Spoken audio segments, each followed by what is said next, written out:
I've never seen money cascade down the sector so quickly. I expect that 2026 is going to be a good year for natural resource investors. 25% of the physical silver that trades in Dubai, leads to a structural increase in silver demand. You need to discipline yourself to sell. The US dollar has lost 97% of its purchasing power. Do you know that I've heard this out of every president in the United States since Eisenhower? I love those, but I don't buy junk. I would invest in Russia were I not an American. Rick Rule, financial analyst, investor, speculator, and founder of Rule Investment Media. It's a true pleasure to host you back on Palisades Gold Radio today. Thank you, sir. I'm glad to be back. Thank you for having me. Excellent, Rick. As we look back on 2025, it was an outstanding year for a large part of the commodity complex. I mean, copper up 45%, gold up 65 to 70%, silver up close to 150%. Rick, as a fundamentalist, what do you think were the biggest drivers behind this, and should one expect those trends to continue as we head in 2026? Two separate questions. In terms of the performance in 2025, really, it was delayed performance that should have occurred much earlier. The the stage was set for gold in 2021, 2022. It's worth noting, when people say that gold's moved recently, gold has moved 9% compounded annually since the year 2000. When people ask me when the gold bull market begins, I'm forced to say, based on my own portfolio, 25 years ago. So I think that's important to understand. Gold and silver, and to a lesser extent copper, were coiled springs. Copper, by the way, and we'll talk about this later, is still a coiled spring. I don't expect the manic performance of 2025 to be repeated, because the tension that was on the spring, so to speak, has been released. A move in gold from 2,000 to 4,000 removes a bunch of the undervaluation. I believe over the next 10 years, gold will go up, and we can talk about that later, and it'll grow up substantially. But I don't think we're going to see 100% compound moves in gold. I must say, when I was reviewing 2025, New Year's Eve this year, I sort of have a meeting with myself every year. And at least materially, I looked back on 2025 with some fondness and some awe. And make no mistake, I expect that 2026 is going to be a good year for natural resource investors. But to the extent that their expectations are set on a repeat of 2025, I think they're going to be woefully disappointed. Great point to make there. Of course, 9% compounded since the year 2000 for gold. That's an incredible long-term track record that we're looking at. When we look at silver currently, it seems to have really hit the mainstream, and people are advocating for a shortage of physical. When you are looking at that, Rick, do you think we are really seeing a fundamental shortage on the supply and demand? And what are you making of silver currently?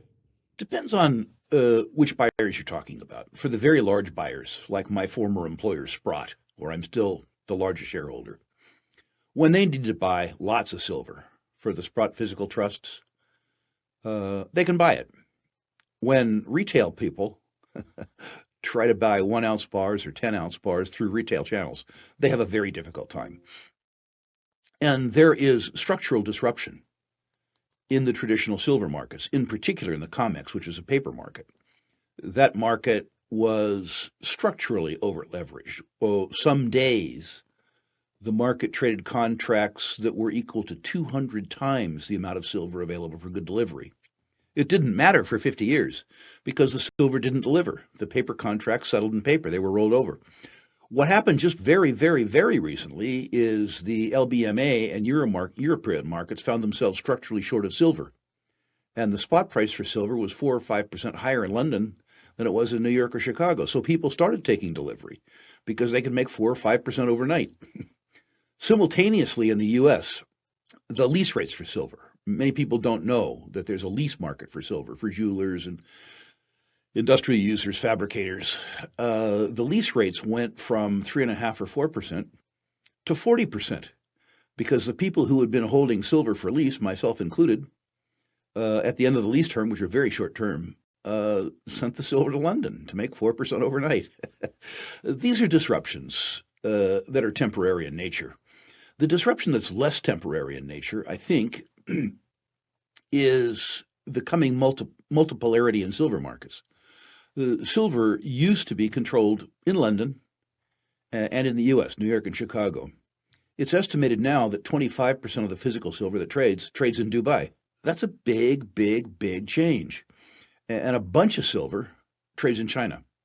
China, in addition to being a large silver producer, is the largest refiner in the world. About 65% of the world's refined silver comes out of China, which means that Chinese export sanctions don't just apply to silver produced in China, but rather silver processed in China. And the Chinese apparently have come to believe that silver is, like other materials, as much an industrial and strategic material as it is a monetary metal. Now, you have to read a couple of other things into the Chinese action. They banned silver exports from China, except for companies that were licensed by the Chinese state, which is to say their friends and relatives. They've licensed 44 companies to export silver, which is, the sort of rent speaking that you might expect when 10,000 people rule 1.4 billion people. But nonetheless, that will, I think, continue to disrupt the silver market. I also might mention that outside of the monetary realm, where I'm more conversant, silver delivers a lot of utility in fabrication processes.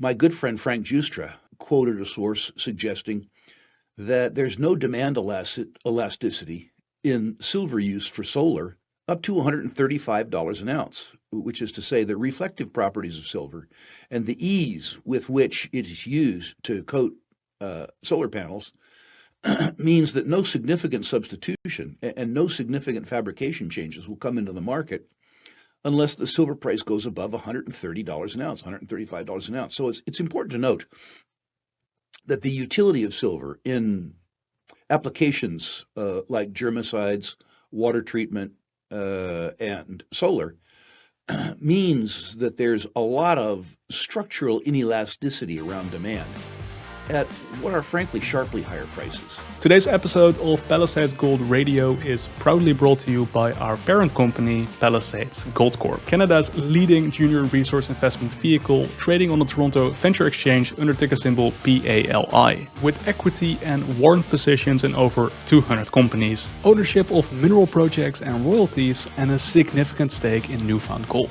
Palisades offers investors powerful, leveraged exposure to precious metals, uranium, copper, and other critical minerals. Palisades shareholders directly benefit from our team's extensive industry knowledge and access to deal flow, opportunities historically reserved for a small group of investors. To learn more, visit us at palisades.ca and join us in our mission to level the playing field for investors.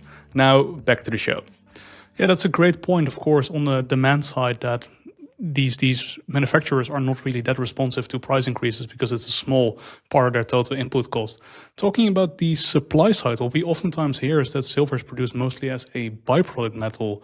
A small component doesn't really move the needle for a lot of these producers.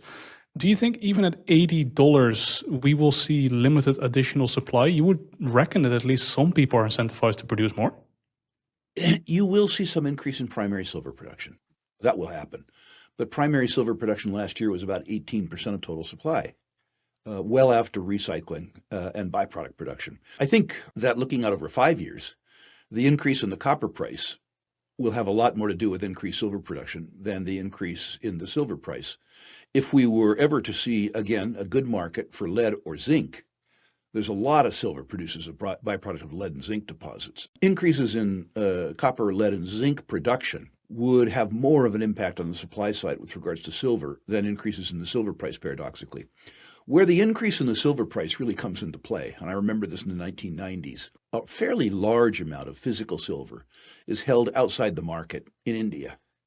And if you have increases in the dollar quote in silver, combined with a decrease in the rupiah quote in US dollars, you get a parabolic move in silver in India. It's held as a store of wealth by poor people. Back when you were a very, very young man, I dare say a boy, Warren Buffett owned 15-20% of the world's above ground stocks of silver. When the market found that out, the market doubled and then, went up another 50%.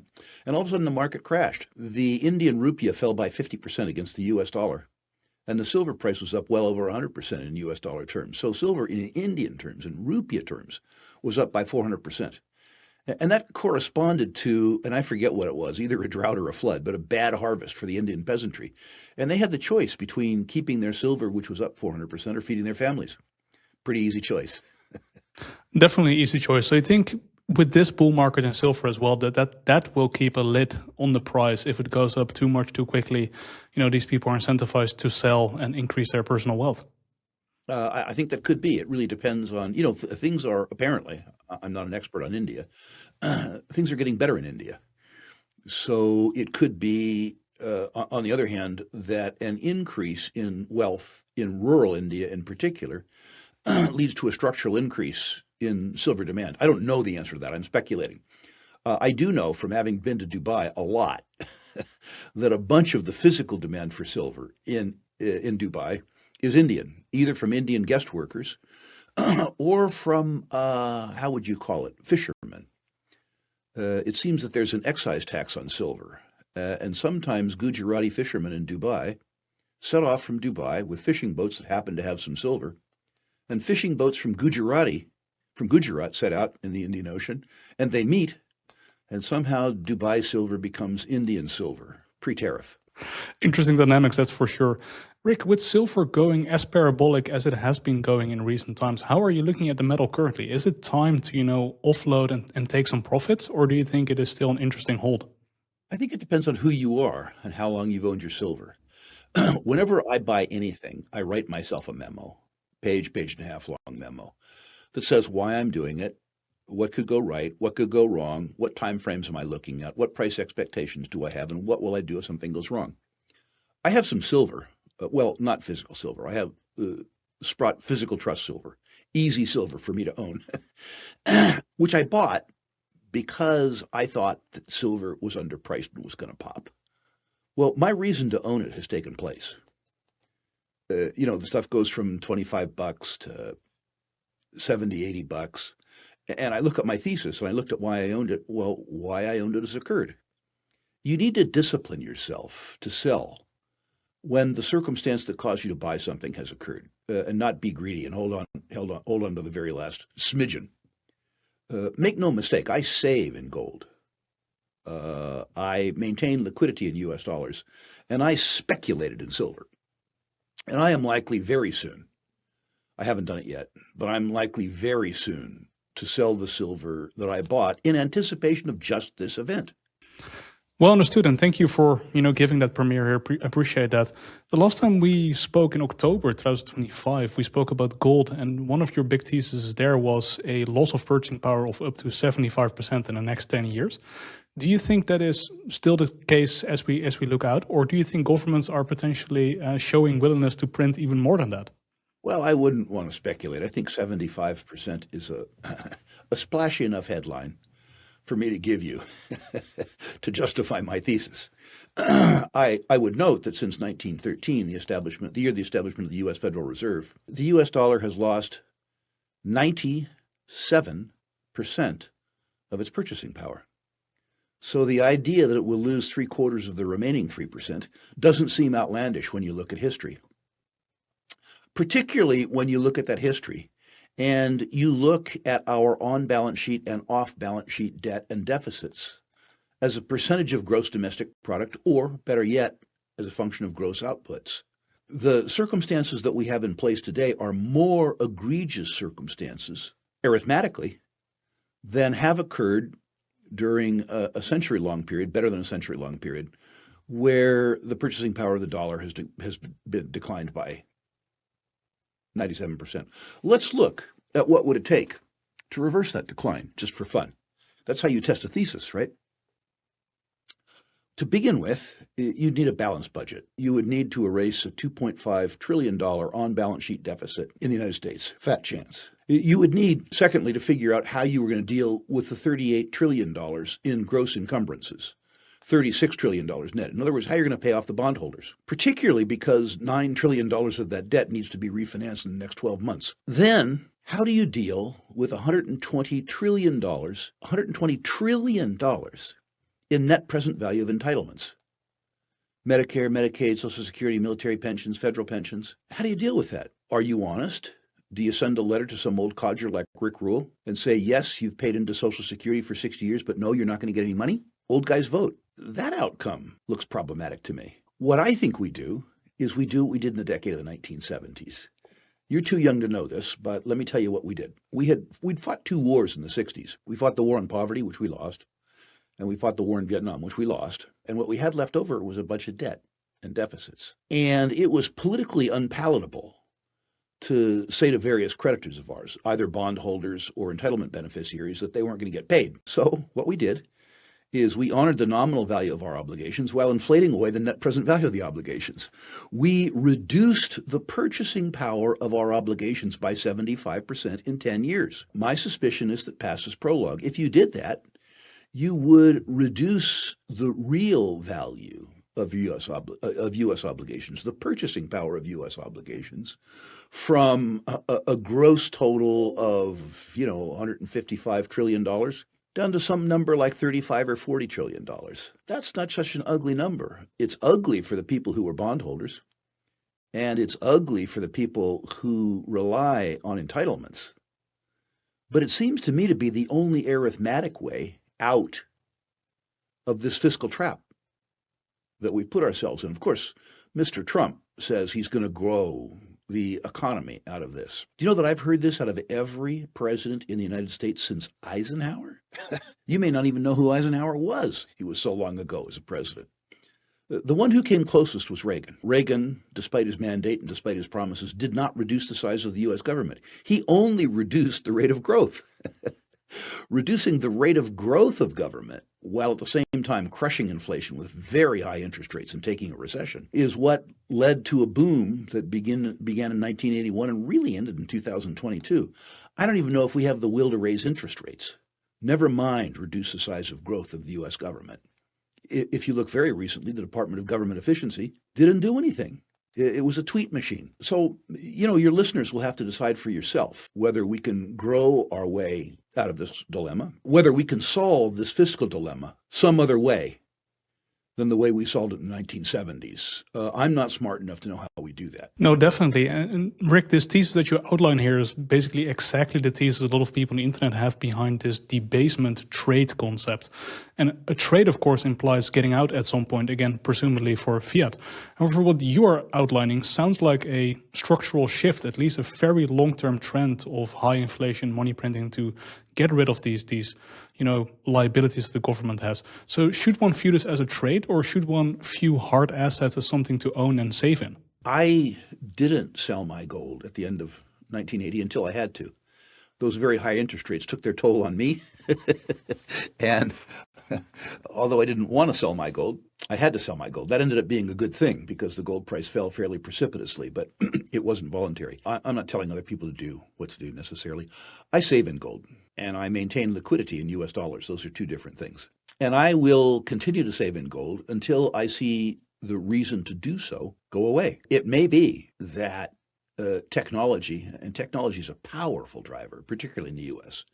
It may be that technology drives output efficiency so much that the United States in particular is able to rekindle economic growth despite the crowding out that occurs with government. It could be that we can do a lot more with a lot less. I'm not disinclined to that point of view. I don't subscribe to it because I'm not smart enough to understand it, but I certainly acknowledge it. If that occurred simultaneously with the inflating away of the U.S. government, with the net present value of U.S. government obligations, which is to say if the real value of the U.S. obligations fell by 3/4 and nominal inflation-adjusted taxes increased to the extent that the U.S. resumed the same level of solvency that it enjoyed in 1998, I would likely unwind the trade. But I don't regard it as a trade. I regard it as my own response to the political and social and economic circumstance that I exist in. I appreciate that breakdown, Rick. I would love to talk about miners for a second. Of course, similar to the precious metals complex, they've had an outstanding year, if we're talking about precious metals miners, at least last year as well. If you're looking at some of the high quality names, the Agnico Eagles, the Wheaton Precious, the Franco Nevadas, for example, do you still see value in that space currently?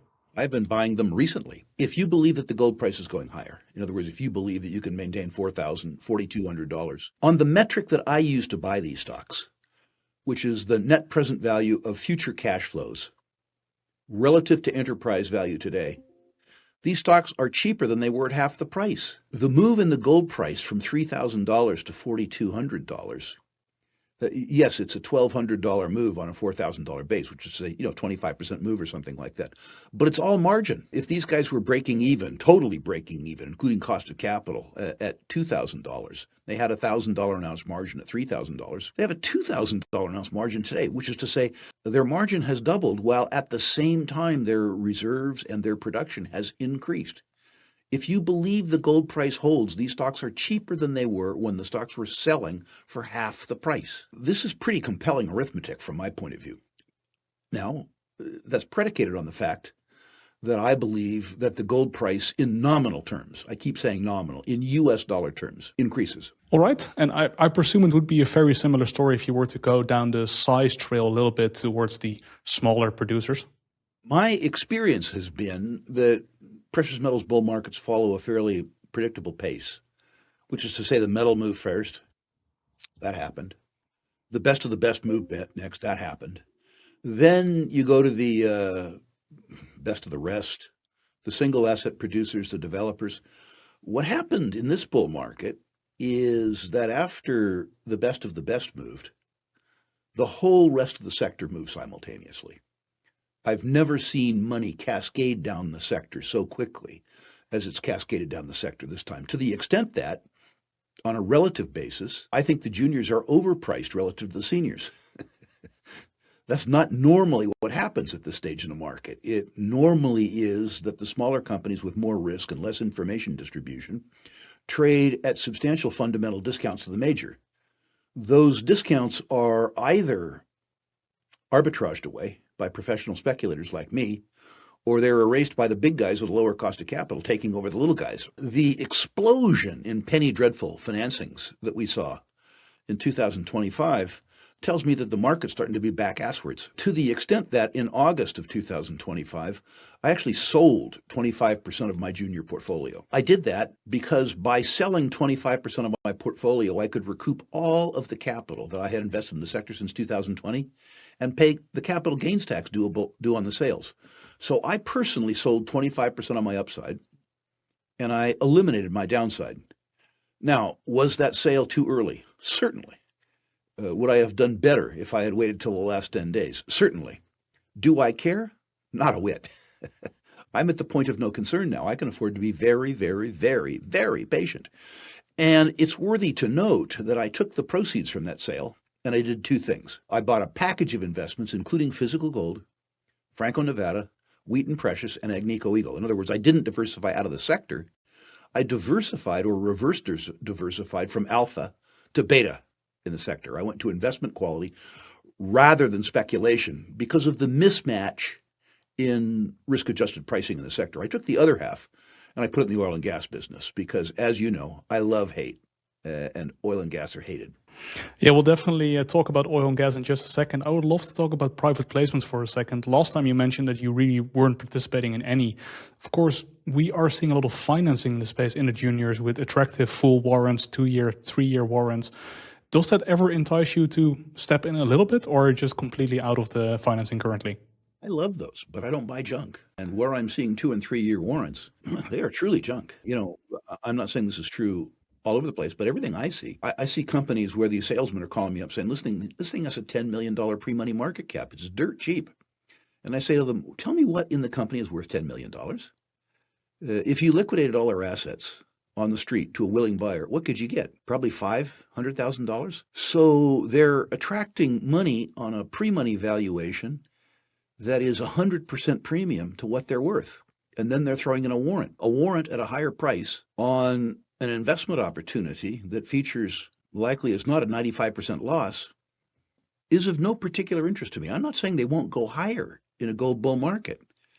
You know, in a gold bull market, the stratagem employed by most speculators is got a hunch, bet a bunch. So I'm not trying to say they won't go higher, but that's not a trap after 60 years that I'm going to fall into. Now, I have participated in some private placements where I wanted to get a bigger position. And it seemed to me that the only way I could get a bigger position was not to go into the market, but get it directly.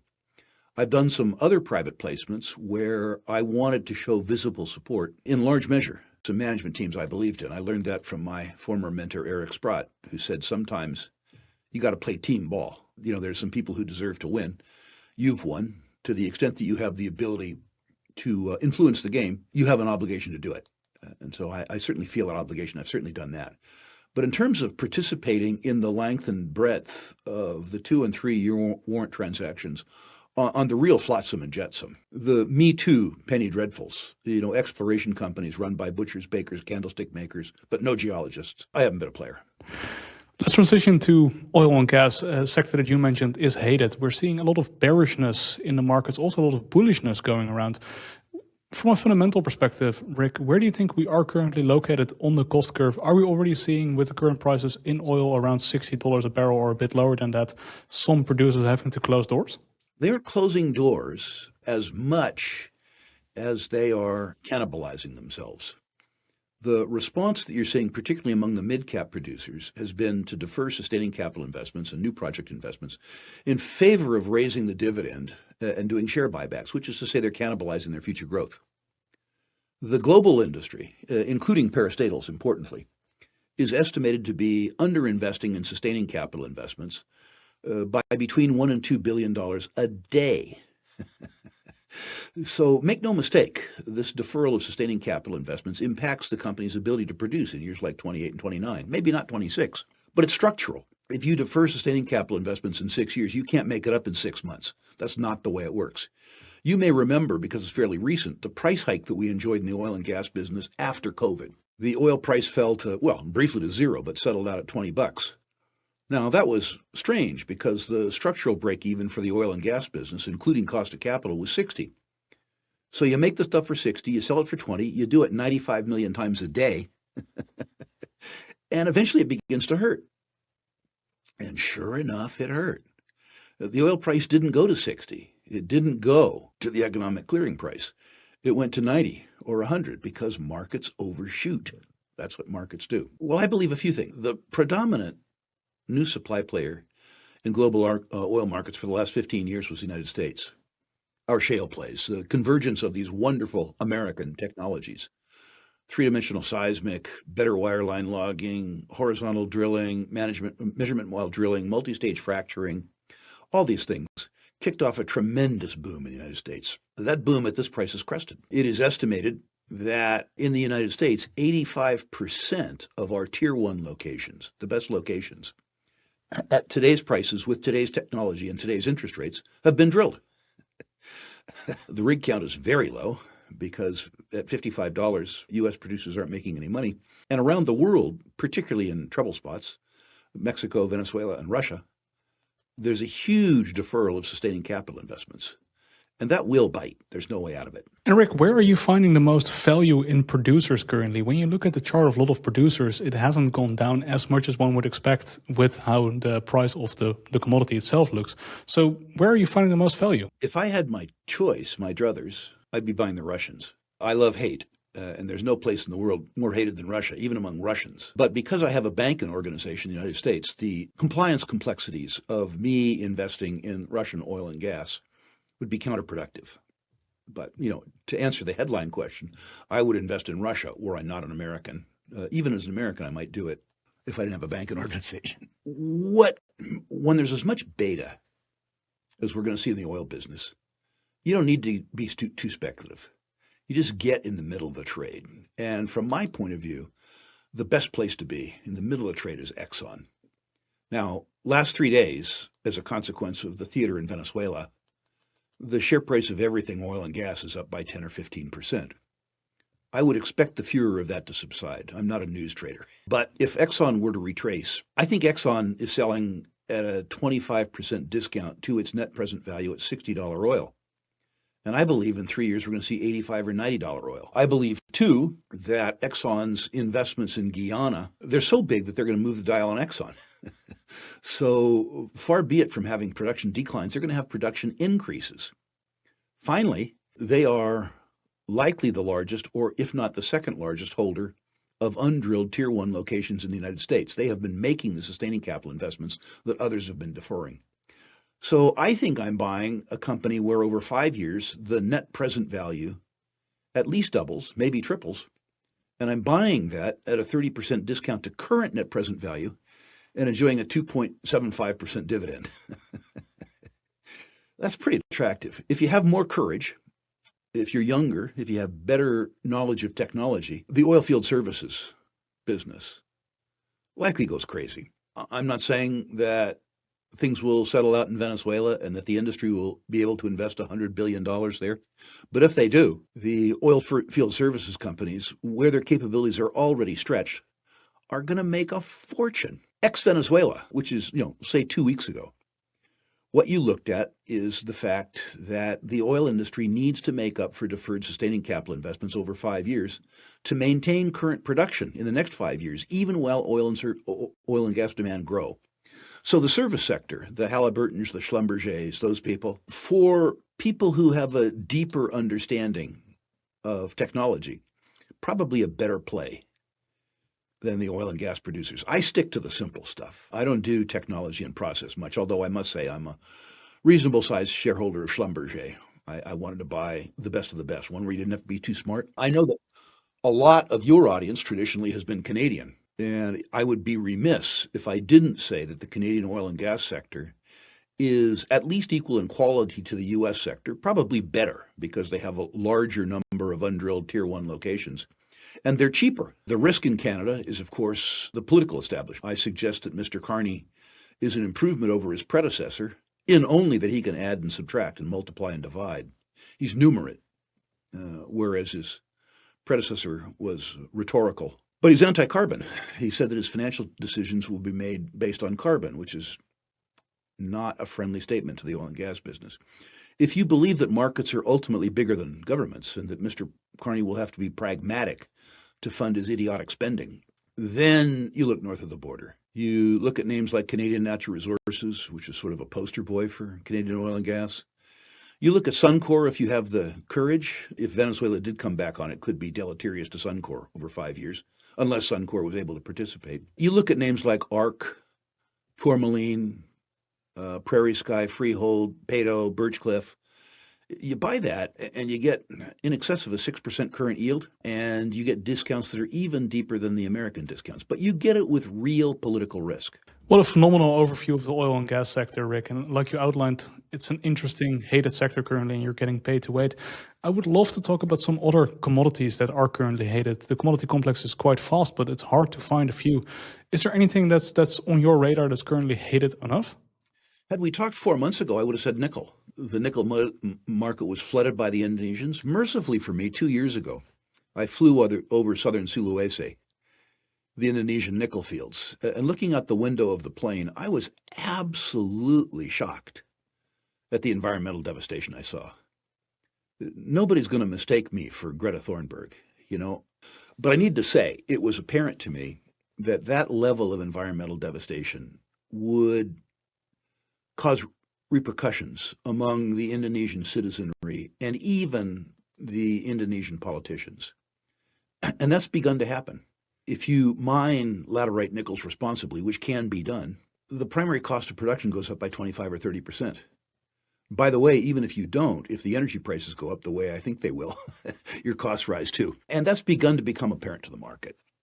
The Indonesian government has not merely made noises about environmental devastation, they've sent in troops. And the nickel market's taken notice. I don't know if you've watched nickel and the nickel stocks in the last 30 days, but it went from probably still hated, but at least interesting. It went from no bid to strong bid. So that's important. But it's nowhere near as much fun as a check writer now than it was in 2020, 2021. There was lots of stuff that was hated. The silver juniors were hated. Now the market's ecstatic about them. The uranium juniors, it was as though all the people who were intrigued by uranium at the end of the last decade suddenly forgot how to spell it. That's all gone. The extraordinary hate, which I enjoyed so much 5 or 6 years ago, is out of the market. It's difficult for younger people to understand. But arithmetically, a market like silver, which has doubled, is half as attractive. I mean, this is really pretty simple math. The silver price had to go up, and it did. So it doesn't have to go up anymore. It can go up, but it doesn't have to go up. I found at my age that asking myself a question where the answer begins with when, as opposed to asking myself a question where the answer begins with if, means I'm asking myself better questions. So 4 years ago, the question is simply, when is the silver price going to go up? When are the generalist investors going to be intrigued enough about the momentum in the gold price that the love changes to silver? And when will the better silver juniors cease to be hated? It really was a when question. Now, with the silver price double, and with the price of the best silver juniors up 400 or 500%, the question is, can it increase? If there's an increase, what will happen? It's no longer a when question, it's an if question. I happen to believe that the answer to the if question is yes, but that doesn't matter. My level of certainty around a when question and my propensity to write checks around a when question was very much higher 4 years ago than it is today. For most people, they require affirmation from price to justify a narrative. The problem with waiting is that most of the benefit of the narrative is gone because the prices are up. Excellent. And for coal, thermal and metallurgical coal, what is the question now currently? Is it an if or is it a when question? Certainly a when question. You have to have some courage. The reason that I say you have to have courage is that the best coal producers aren't necessarily coal producers. They're multi-commodity producers. So finding a pure play in coal, finding a company that is in a hated commodity that's in the best cost quartile worldwide and the highest return on capital employed worldwide is impossible. The best coal companies aren't coal companies. They're diversified commodity producers. If you have the courage to play on the margins, coal's a wonderful place to be. The largest year on record for coal demand, on record, was 2025. And it will certainly be eclipsed in 2026. So all of these people talking about the death of coal are people that neither look nor think. You may or may not believe that we should be at the end of coal, but poor people in places like India or Madagascar that want the lights to go on when they flip a switch, burn coal. I believe earlier in the interview you mentioned that you view copper as a coiled spring. Of course, it's currently trading very close to all-time highs. Are you viewing copper as a when question? When will it go up, or is it an if question? When? Again, in the near term, some of the tension on that spring has been released. Yep. But copper has a long way to go. Again, this is a metal where the utility of copper relative to the price is extraordinarily high. What people like you and I, wealthy Caucasian people in Western countries, think about is AI and Teslas and little Apple products and stuff like that. They forget that there's still 1 billion people on Earth with no access to primary electricity. And we're going to solve that problem in the next 20 years. We've done a wonderful job in the last 40, raising the material standard of living of the poorest of the poor. A spectacular job. Hats off in particular the Chinese for urbanizing 500 million people. Spectacular job. We're going to finish the job in the next 20 years. It's going to require a lot of copper. But it isn't just a demand story. We have underinvested in copper as a species, as an industry, for 30 years. We've underinvested in exploration. We've underinvested in construction, production. We've overinvested in regulation and delay and tax and royalty. And there's no way in the world in the next 5 years that we can make up for 30 years of underinvestment. We can't do it. And when we invest, here's an example. In the U.S., there's a wonderful undeveloped copper deposit called Resolution. I've been there. It's spectacular. Grade 1.5% copper. Median mine grade worldwide, 0.4. So this is 3 times the average grade worldwide. Over 1 billion tons. It's got a great location. It's between a couple of copper mines. Nice place for a copper mine, right? Highway going across it, rail going across it, water, power. A couple of towns nearby full of copper miners. Couldn't get better than that. And the thing has been in permitting for 28 years. So depending on where you find it, even if you find a good copper deposit, by the way, you have to go look for it. You have to drill it out. Then you have to permit it. The average time from the indicated discovery of an economic deposit to production, according to the industry, now exceeds 15 years. So let's say for fun that we could go out and find a bunch of good deposits in the next 5 years. Of course, we have to look for it. It won't impact supply for a long time. And the other thing that happens, if I'm right about the real rate of inflation, is that the cost of building the physical infrastructure to mine copper is going to go up very, very, very fast. So what is today a $5 billion bill around a porphyry new build in the Andes, in 2026 becomes a $6 billion build, and then a $7 billion build, and then an $8 billion build, in an era where the long-term interest rate is going up, despite the fact that the short-term interest rate is going down.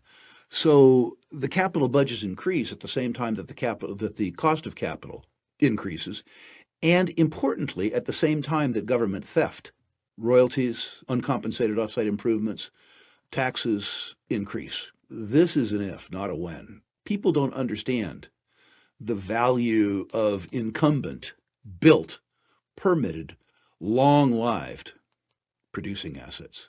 Your thesis is well understood, Rick. Incredibly interesting. What are some of the best names to start researching in the copper sector? I think you start at the top. For people who have the courage, and it takes courage because there's political risk, I think you look at Glencore. They're really good in the coal business. They're really good in the copper business. They are, I would suggest, the smartest of the major miners. But there's political risk. There's a lot of emerging markets assets, and there are a lot of assets that there are allegations were acquired by means that are no longer legal in the United States. I'm not smart enough to tell you if that's true. I think you look at the merger between Teck and Anglo, where some of the Anglo shareholders are selling off because they were looking to be taken over by BHP, and some of the Teck shareholders are selling off because they were looking to be taken over by BHP. In other words, there was a disappointment around the merger. So I think you look at a circumstance like that where you have a pretty good range of assets and where you have the ability, I don't know if they do it, but you have the ability to reduce G&A substantially. You know, there's two sets of management teams there. You need to make one. You know, so I think that's a good name. I'll make my friend in Peru very angry with the next thing I say. But I think you look at a little stock, if you want to, called Amerigo. It's up by 200%, and he thought it was funny that I made it a top pick. If you look at Amerigo's production profile, they've got at least 30 years of reserves left. They don't have to permit the mine. It's built. The stock is up by 200%. But I would argue at today's net present value, the value of the company is up by more than the share price is up. Now, you have to have the courage to buy a marginal producer here. It's embarrassing to me, actually, to mention Amerigo in the same breath as I mention Glencore. But it's an important teaching tool, much as we talked about earlier. Agnico Eagle's net present value at today's gold price being higher relative to the share price than it was 1.5 years ago when the share price was half as high. People don't understand the juxtaposition between the price and the value of something, and it's important to understand the whole equation. Last commodity I would love to squeeze in for a second is tin. It's something we don't hear a lot about. A viewer actually requested this, that I specifically asked this to you. So what is your opinion on tin, and how does the landscape look like? The horse is out of the barn there. You know, the tin price was really in the toilet 2 or 3 years ago, and it's no longer in the toilet. It is absolutely an essential metal in electronics fabrication. In anything you do, all those little tiny microcircuitry joints, you know, they're all put together by tin. Tin is in everything. And tin supply is relatively constrained. It's difficult to find a big tin company or a sole focus tin company. I have expressed my fondness for tin by accepting extraordinary political risk and owning a company that produces in Congo called Alphaman. I've owned it since before it was public. Now, this exposes me to ugly, ugly political risk. This is in the most troubled part of a troubled country. This is in an area where warlords and bandits are commonplace and where the company has to ship truckloads of concentrate worth $500,000 each across rural roads. That'll give you a sense about the risk. It's also the best tin deposit in the world. I'm not suggesting that your viewers buy Alphaman. I'm suggesting if they do, that they sell their television so they won't ever to be able to see news coming out of the Eastern Congo, which will, if it doesn't scare them, scare their wife to the extent that there's no amount of money that can be made that will compensate for that. But I own it because I sold my TV. All right, thank you so much, Rick. I would love for you to talk for a second about Rural Investment Media and Battle Bank as well. Love to do that. If you like what I have to say about natural resources, if you like to ask yourself when questions, not if questions, if you like to learn to love hate, I can help you individually. Better yet, it's free. Go to my website, Rural Investment Media, specifically rankings at Rural Investment Media, and list your natural resource stocks. Sidebar, no crypto, no pot stocks, no tech stocks, natural resources only. And I'll personally rank them 1 to 10, 1 being best, 10 being worst. And I'll comment on individual issues like I have done in this interview, if I think my comments around your companies might have any value. Rankings at Rule Investment Media. If you like that, go to my other website, Rule Classroom. It's also free. Well over 200 hours of instructional programming about how to analyze markets, how to analyze companies. Free. RuleInvestmentMedia.com. And then there's Battle Bank. If on the off chance any of your listeners don't like their current bank, I suspect that's all of them, they should consider Battle Bank. Things like getting paid interest on your checking account. Many people don't know there's over $2 trillion in deposits in the United States that doesn't get paid any interest. This is idiocy. The ability to save, not just in US dollars, but 20 currencies. The ability, if you're an owner of physical gold and silver, to establish a credit line secured by your gold and silver so that you have money available to take advantage when other people don't have money available. This is unique, and I need to tell people we've done it before. We started a fairly similar bank in 1999, built it from zero to $28 billion, sold it in 2014, retired happily, and then that bank, EverBank, began to drift away from our customers. And hence our customers came back to us and said, would you do it again? The answer to that was yes, we're doing it again. Battlebank.com. We just received our charter. We are shaking the bank in our systems with our own money. You only get one chance to make a good first impression. So we're using me as an example to open deposits to make sure that those deposits get opened, that cash transfers in get transferred to the right places, that checks cash, that debit cards work, all these kinds of things. We will begin to offer limited service to our waiting list on about January 15.